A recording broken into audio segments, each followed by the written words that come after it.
Hello and welcome to today's presentation, Wiping Out Infection, Choosing the Right Protocols for Cleaning and Disinfection.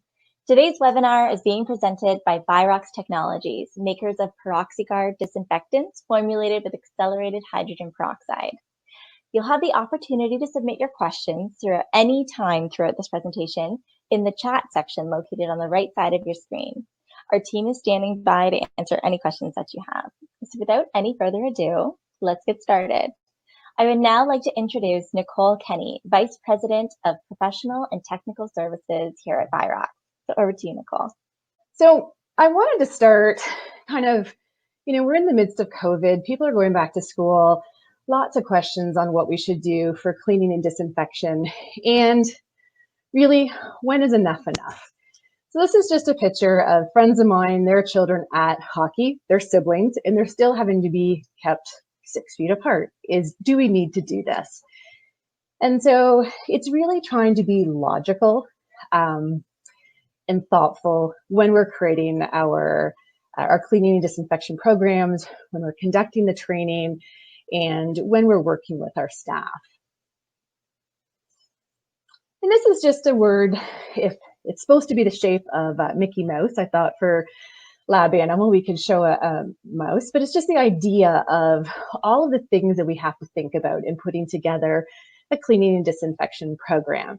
What products we're going to use, what chemistries, what best practices, everything. And these are a lot of the questions that we get as part of interest within seminars or after in our chat process. So I just thought I would kind of put them up here to say I'm hoping that by the end of today, I'll have been able to really kind of highlight everything that you might have questions for. And so I really like to start, if we're looking at cleaning and disinfection, is kind of a process of 7 steps to good infection control. With that, there's areas that we need to be thinking about and who we're talking to, obviously the product or the risk in the different areas, what type of training we're going to do, what kind of validation. There could be validation, to verify if you're going to change products that you're still going to meet the needs of your facility. But then there might be validation throughout to ensure you're not seeing increased bioburden, that you're not seeing a potential increase in pathogens that could lead to some sort of outbreak or impact the type of research that's going on. And so I kind of have it on this wheel, and we're going to go through it along the way. So the first area is obviously making certain everybody knows what they need to do. We don't need to assume. So I think everybody knows what assume starts for.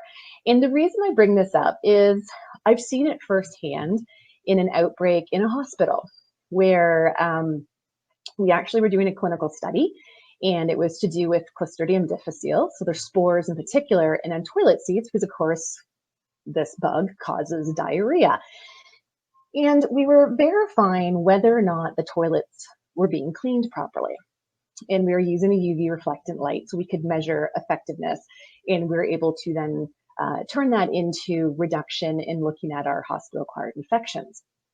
And what we found on this one ward, after several days, we had to kind of call everybody together and decide what was going on. So we had a C. diff positive patient, and they were using a commode, and the commode hadn't been cleaned. We could see the UV for 3 or 4 days in a row. Really, it hadn't been cleaned. And so when we brought everybody together, we're asking, okay, we have a problem here. This is what the study is for. We have a C. diff positive patient, so we know that the commode is going to be contaminated with C. diff spores. Who's cleaning it? Well, you got into an issue of finger pointing, because what was going on was the nurses said, well, it's a toilet, therefore environmental services is responsible.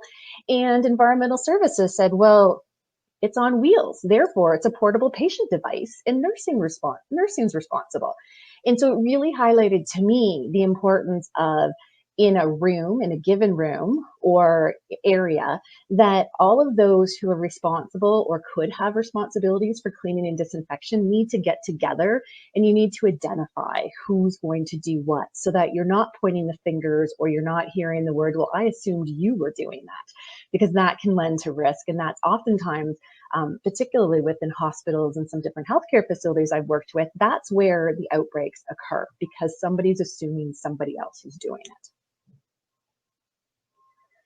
And then, of course, there's looking at your facility, and there's looking at risk. And I think with COVID, where we might have previously looked at the risk for our animal population in the impact that infections or pathogens could have on the research, we now need to also look at what kind of risk do we have for our staff, and especially in pandemics or as we're coming into cold and flu season. So what are some of those things that we need to be thinking about? And really identifying, where do we need to disinfect? Where is cleaning most important? And we would do that in our research areas. And obviously, even within a research area, the risk based on the type of pathogen that people might be working with. But then also, we need to kind of step back and let's look at our staff. Who's working there? So what about the lunch or the break rooms, their bathrooms? Where are all those shared spaces that people are touching that we might want to increase cleaning frequency, particularly because of COVID, but also because we're moving into flu season where there are going to be other viruses coming within that could infect our staff and, of course, us as researchers or whomever is going to be in the facility. And then we want to look at pathogens. And this is a tricky one because most facilities do have exclusion pathogens, so you don't want animals coming into a facility with a specific list, but not all pathogens or not all diseases can be tested. So you can't necessarily see this list of hundreds upon hundreds of organisms to verify whether or not the product you're choosing is effective. And certainly there is the EPA who indicates that if it's not tested, it's not on the product label, that the product isn't effective. But from a microbiology perspective and from an efficacy perspective, there is also what we would call a susceptibility of a hierarchy, in that meaning that there are organisms that are easier to kill than others. And so this is just an example of, in truth, how it goes. And so if we start at the bottom of the pyramid, these are the easiest to kill organisms. So they're the envelope viruses. Coronavirus, like we're fighting right now, flu or influenza virus, they are amongst the easiest to kill viruses. So if we have a hospital-grade disinfectant with bacteria and virucidal claims, you're really going to be able to kill virtually every envelope virus out there. And this is true in terms of what's going on with COVID, or even in some of the facilities that are concerned with the rabbit hemorrhagic disease virus that's circulating, is when we don't have claims, what the EPA does is enact their emerging virucidal pathogen rule. And what that indicates is that if you have a product that's been tested either against the specific virus, so another coronavirus, the product therefore would be efficacious against this new coronavirus, or you look for a product that has been shown effective against one non-envelope virus, like poliovirus, parvovirus would be another example. And that too would be effective against either envelope viruses or even large non-envelope viruses like adenovirus.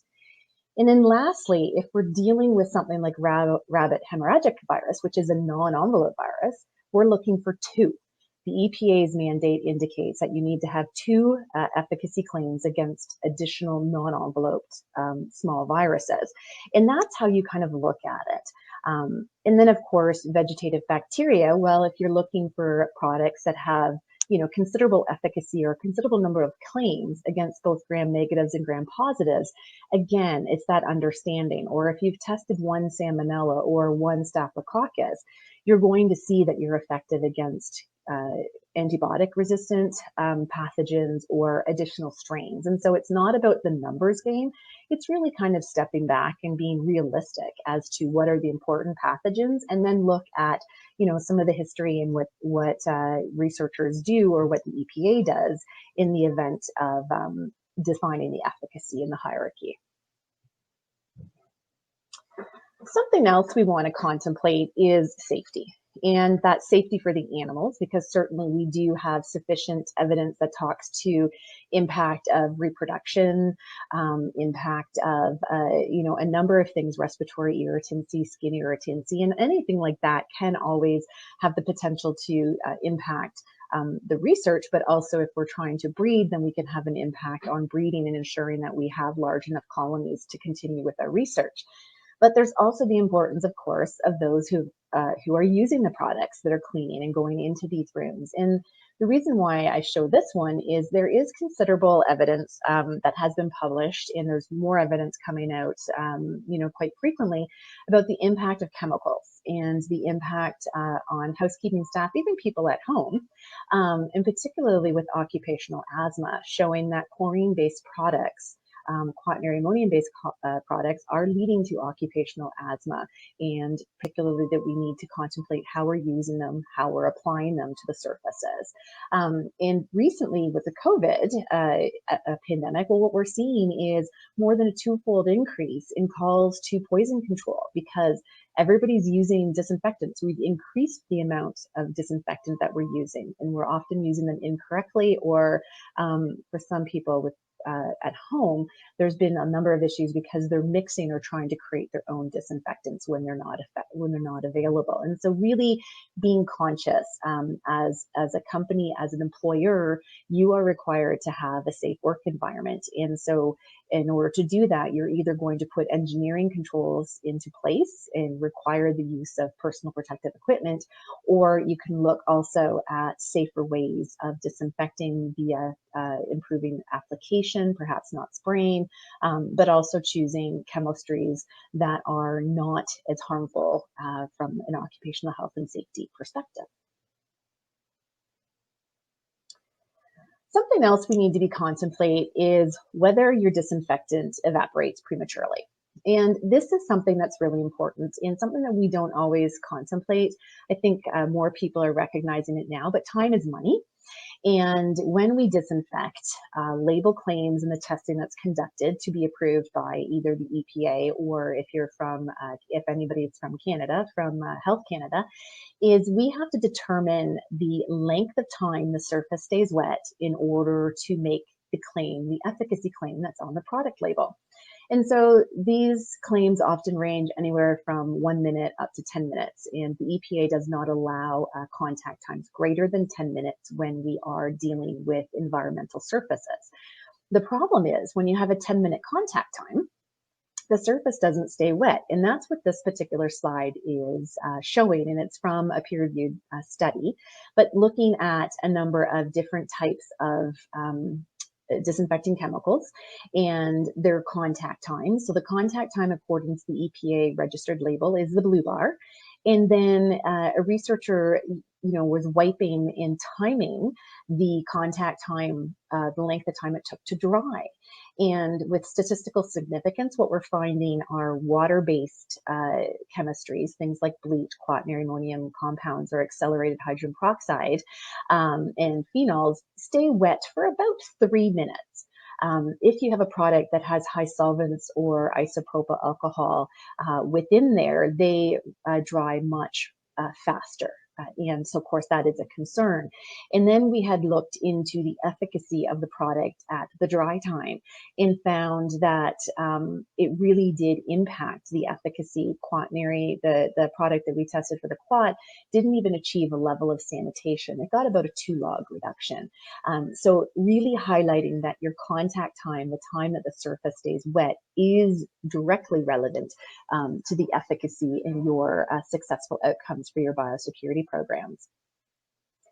And so here's a video, and we're hoping that it's going to work, that really looks at the concept, that visual of contact time. And so what we have on the product A is accelerated hydrogen peroxide. Product B is a quaternary ammonium compound isopropyl alcohol.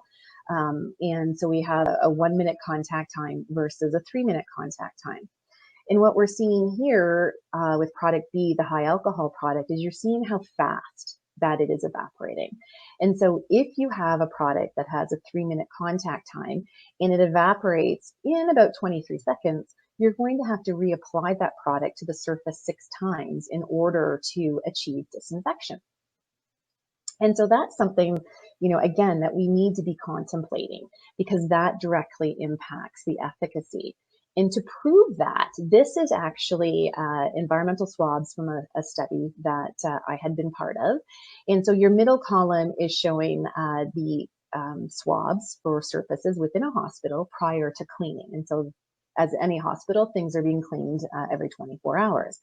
This was a double-blind crossover study, and the Petri plates on the right-hand side were the units that were being cleaned with a quaternary ammonium product in a pre-moistened wipe, and the column on the left is the facilities or the units that were being cleaned and disinfected with accelerated hydrogen peroxide.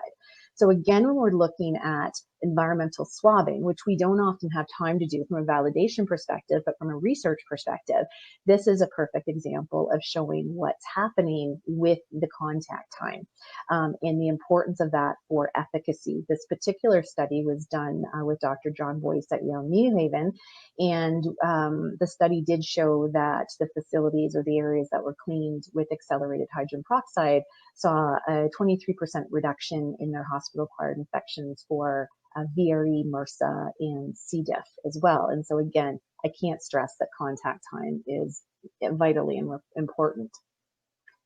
And it really leads next into that knowledge, because you and I as researchers or understanding of, chemistry and microbiology may know this, but those that are tasked with cleaning may not have that understanding. And so part of, a robust biosecurity program is what type of training are we providing? Because knowledge gives us that ability to understand, and it provides us power. So it's going to do two things during this time. One, it's going to help any fear or concerns working during COVID or coming back to work, as well as making them more comfortable at home and what we can do to help our families, but also at our facilities, what are our staff doing that's helping with the research, that's helping continue everything moving forward. And so really ensuring that there is a training program in place. And again, through a number of studies within hospitals, they've been able to show that having a training program in place does directly correlate to improved outcomes for patients, particularly around reduction in hospital-acquired infections, because cleaning staff have a better understanding of how important their role is in the impact it has on the patient. And so that really leads to what are those visuals when we're training people? Because, obviously we look on a surface and we don't know what's there. Well, it's being able to have some visuals to show, what happens. And so this is a particular slide where we're looking at cleaning versus disinfection. And the first Petri plate is a swab of a surface here at Virox, and obviously is not the cleanest surface. And the next one was, after wiping the surface, cleaning it, what did we get? Well, we're seeing a reduction. We've removed. But the second one is after disinfection and ensuring that we actually are achieving contact time. So you are seeing through that process, when we clean, we're removing, and we're helping to reduce the risk. But disinfection is what's most important. In this video is actually looking at what happens Bacteria when reproduce very simply and rapidly by doubling their contents and splitting in two. Just one bacterium, dividing every 20 minutes, could produce nearly 5,000 billion bacteria in one day. That's kind of gross. It really is. But that's the truth, and that's what happens. And so again, little videos like this is something that can help show, people that are cleaning, and just a good reminder for ourselves how quickly, they reproduce. We need to talk about cleaning. There are products on the market that are considered one-step disinfectants, but there are differences in terms of the idea and the concept behind one-step disinfecting. And of course, depending on the type of area that we're cleaning or looking after, then we really need to contemplate the types of soils we're dealing with. So, within animal research, where we have areas that we're cleaning, large primate runs, things like that, where we are dealing with contact or soils, then we really need to be able to remove those, physically remove those. But we're going to need to make certain that we're using either a product that has detergency or surfactant, so they've got soap in them, because you need the soap or the detergent in order to help remove and lift and pick up the soils. And then you really need to look at, how is that going to interact with the soils you're dealing with? How are you going to apply it? Do you need to contemplate temperature? most products these days don't require the use of hot water. They're actually tested using, tepid or room temperature water. So we can reduce resource load by not having to use hot water, but it's important to understand the product that you're using. And then, of course, the time, because soap, even, if we have dirty dishes, sometimes we need to let them soak in order to be able to get the soils off. Well, sometimes on some soils, we need to let that happen as well. And so how do you apply the product to the surface in order to get some semblance of cling or contact time for the detergent to help remove any of the soils and get that off the surface so that your disinfection process can occur. And of course, making certain that in some areas we might have to scrub. Cleaning does require physical friction, and that's important for us to know and follow. We also need to contemplate, and this is another slide, in terms of the type of application tools. And for here, I'm dealing with different types of substrates. And so if we're cleaning, our bench tops, if we're cleaning smaller surfaces, or even from floors, and if we're doing walls with some of the disposable microfibers. And so your top image here is melt-blown polypropylene. And so this is the type of substrate that most of your pre-moistened wipes are designed with, and or some of the disposable microfiber mop and different tool systems. You have the looped microfiber, which is your typical microfiber, and of course in the bottom it's the cotton terry cloth. What we're looking at here is the substrate can actually impact how you get the product to the surface. And if you have a cloth, a substrate, if it's not releasing your disinfectant onto the surface, you're going to have issues with achieving disinfection. You're going to have issues with achieving contact time. And so really understanding how you're going to marry the tool with your product to ensure success is very important as well. And there are, again, different studies that have been cited looking at interactions that impact efficacy. Quaternary ammonium compounds are one great example where they have what's called quat binding. And if you're using any sort of cotton with them, when you put the cotton into that solution of quaternary ammonium compound, it actually reduces the concentration. And a reduction in the concentration of your quat is going to, again, impact the ability to achieve disinfection. Other things we need to contemplate are what happens with the type of application tools that we're using. So here we have our traditional looped cotton. And of course, if we're using cotton with quats, we can have the binding that I've already talked to. And there are some videos, if you just Google them, you'll find videos on quat binding. But it's also looking at contamination. And so when you're using a system, where you're putting your mop back into the bucket, you need to remember that what we're doing is contaminating or putting the soils that we're picking up off the floor into there. So you have the chance of creating, I'll call it a microbial soup. And eventually what you're doing is just basically redepositing these soils onto surfaces. And so you're really not cleaning, you're having the potential to impact. And there's been a number of studies that have looked at that. Again, just testing the bacterial contamination within a mop and bucket system like this, or even facilities where they're doing some before and after cleaning. And we're finding that if you're using cloths in an open bucket, that double dipping, as I call it, has the impact in order to really increase the microbial burden within that solution and impact your ability to be effective from a disinfection perspective. And then we want to look at, if it's not bad enough, where we have to think about the substrates and how it gets to the surface, well, then we have to think about how are we actually cleaning. Most of us probably clean and disinfect. And what's going on is that's perfect. But if we are spraying and wiping versus wiping, and this is what this is. So again, another study looking at different types of application. In this particular situation, it was using accelerated hydrogen peroxide, and the Petri plate on the left was looking at spraying the product onto the surface, followed by a wipe. Spraying, waiting about 10 seconds, and then wiping, because most people do that. That's what we do. We spray and wipe. And so you're seeing here that, there's still a considerable amount. This is actually was plagued with Staphylococcus. So there's a significant amount of bacterial contamination on the surface.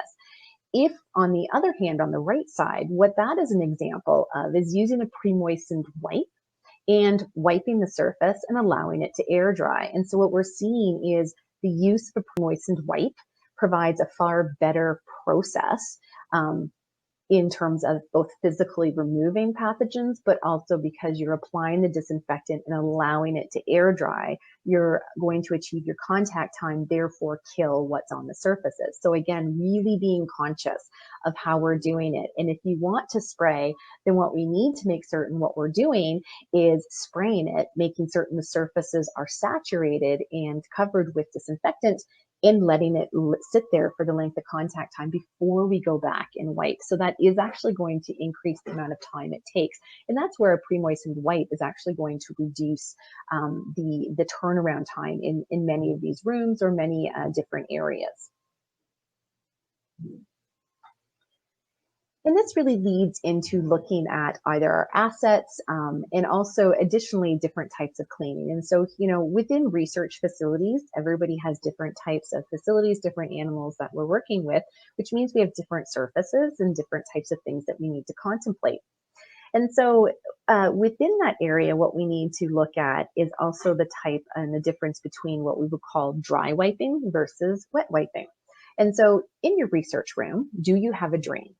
If there isn't a drain, then you really need to contemplate how you're going to be applying disinfectants, particularly when, perhaps it's your monthly or weekly cleaning when we're doing walls and floors. Because if you don't have a drain, then you need to be conscious about how much solution is being applied.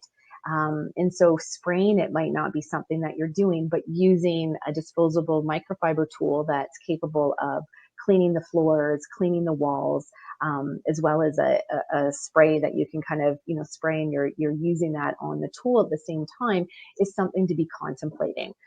Whereas when we're wet cleaning, that would be, examples of the two pictures on the bottom to the right and the center there, where it is a room where there's a drain. And so what we can actually do is use a wet system, meaning that it could be a foam and hoser, and we're able to foam the entire facility or the entire area, and you're actually seeing the foaming, you're seeing that clinging. Now, when we're doing this, we do want to look at our processes. And while most of us would think we're going to start top down, what we want to do when we're applying is actually go bottom up. The reason for that is when you're foaming, what's going to happen is you go top down, well, everything's going to drip down. And that would be, what we do when we're cleaning our showers. But here, when we're concerned with soils and pathogens, by going bottom up, you're making certain as you're moving across the area, you can see where you've applied and you're not getting, false sense of being that you've actually applied in areas that what's happening is it's just dripping down the wall. And so those are things that you want to contemplate. But again, when you're using that type of spray application in a wet cleaning facility, then you want to make certain you do have a drain in that the products are able to go to that central drain and not create a slippery environment. When we get into things such as dilution and application systems, this is an area that we can't, forget. Many people might use a glug method and not dilute properly.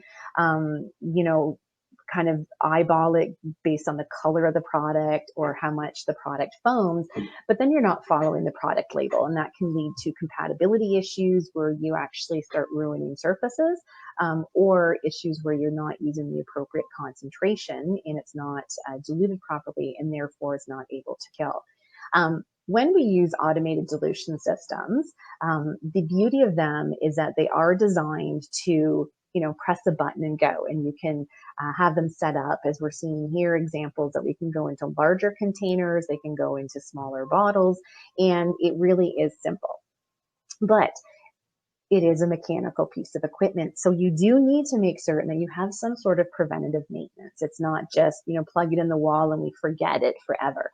Think of it like a car where we do need to have lube, oil, and filter. And so the same thing that needs to happen here is, with some degree of frequency, And you work with your chemical supplier for this, is when do we want to look at? Do we need to check any O-rings? You know, are there any parts, hoses that we should be looking at changing every year, you know, every 6 months, things like that. But we also want to use test strips, because that is one of those things that can help make certain that if something's going on, we're catching it early and we're not leading to a potential situation where we have an outbreak or we've all of a sudden become overrun with a particular type of pathogen that could cause issues with our research. And so using test strips, doing validation, it doesn't mean you have to necessarily do it every day with a test strip, but at least on a weekly basis or a monthly basis, and have some sort of, you know, proof there, and then have a system where you are checking, you know, the other parts, the parts that can be exchanged that might need to be replaced upon occasion.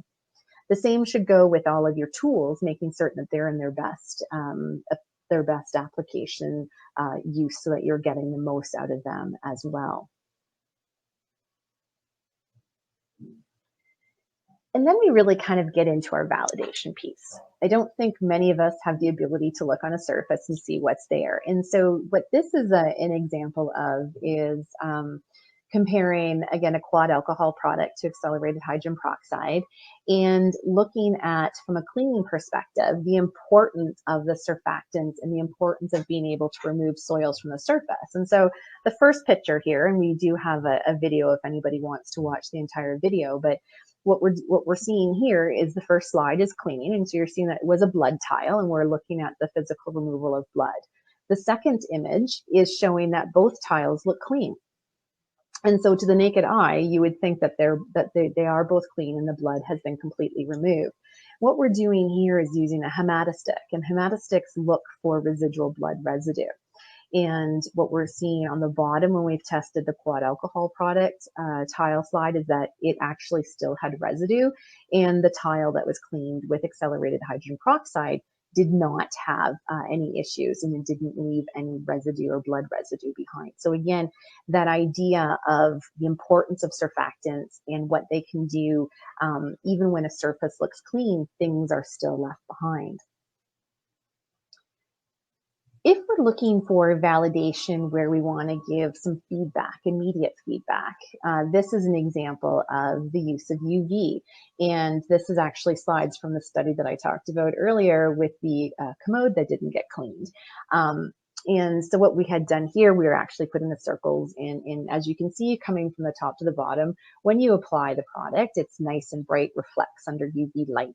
And then we kind of striated based on what we thought was like a 75% removal, or 25, there's less than 25% there, or it's 100% gone. And so what a lot of facilities do is use an 80% rule. So when they're doing their validation, as long as 80%, they're achieving 80% of their surfaces that have been tested with the UV light as 100% clean, then that's a good benchmark to understand how well hospitals are being cleaned. And then, so if you're doing this on a relatively routine basis, it's important that you're looking at not just picking on one particular individual, unless they're always, identified and being assigned to a particular area. But you want to make certain that all of your staff are being looked at. And this shouldn't be a punitive thing, but this is the importance, and it highlights the importance of training so that they understand the physical friction and making certain that we're touching, all of the key surfaces that we need to be doing. And so it's not something that necessarily is going to give you any numbers, aside from if I'm going to test 100 surfaces every month, then I'm looking for an 80%, or you can choose higher if you wish. But it does give the ability to have some immediate visual feedback. Another item that's being used far more these days is ATP. And ATP has its uses. It's certainly been used widely within the food industry, and can certainly give you, again, more of a quick measurement of the level of cleanliness.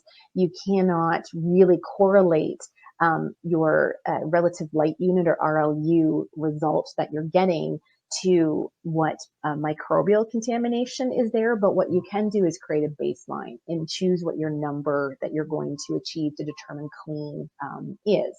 And it's going to differ depending on which ATP meter that you're using, and so you do need to understand that. It again is something that can be done immediately and can give you some sense of understanding of where you are from a cleanliness perspective. What ATP cannot be used for is comparing different disinfectant chemistries to try to see, okay, I'm using, or this is my current process with this particular disinfectant, and I want to look at a second disinfectant in which compares which one looks better. The reason for this is ATP, the test, when we're doing the meter, it is a chemical reaction.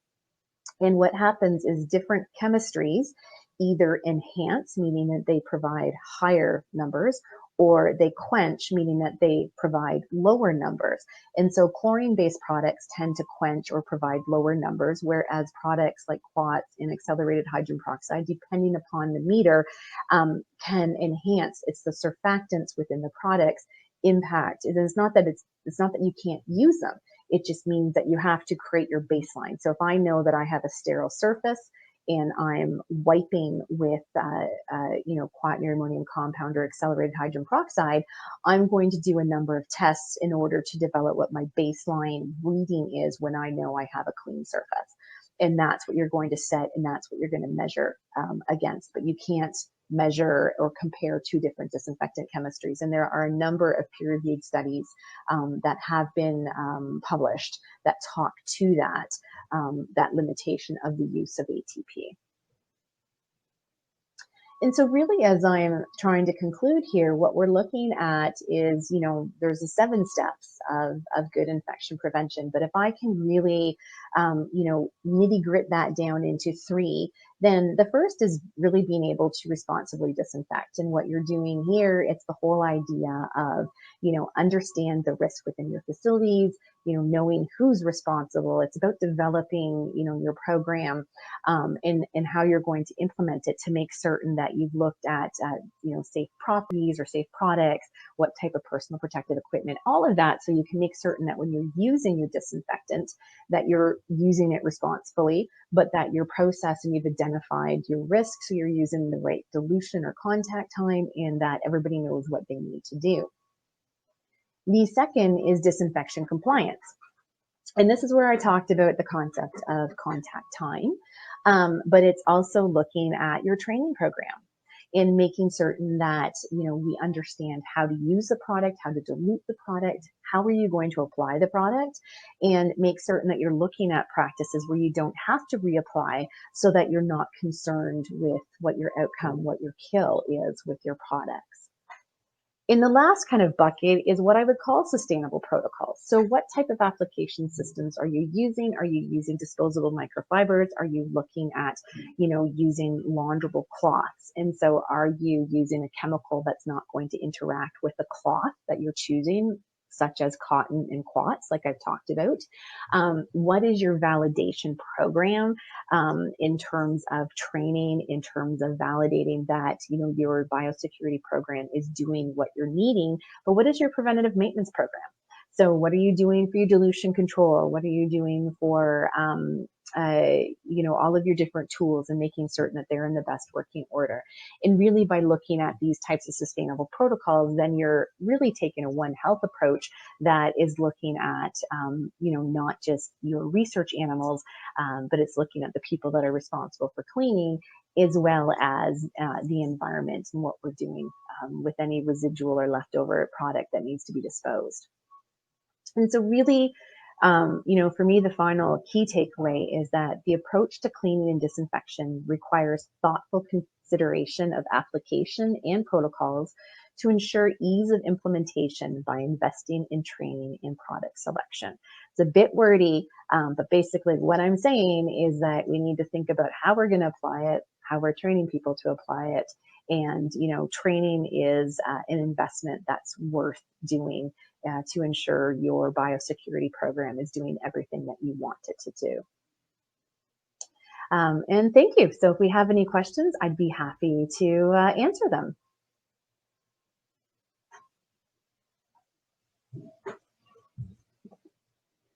Sorry, we can't hear Lara, so I think she's going to go somewhere.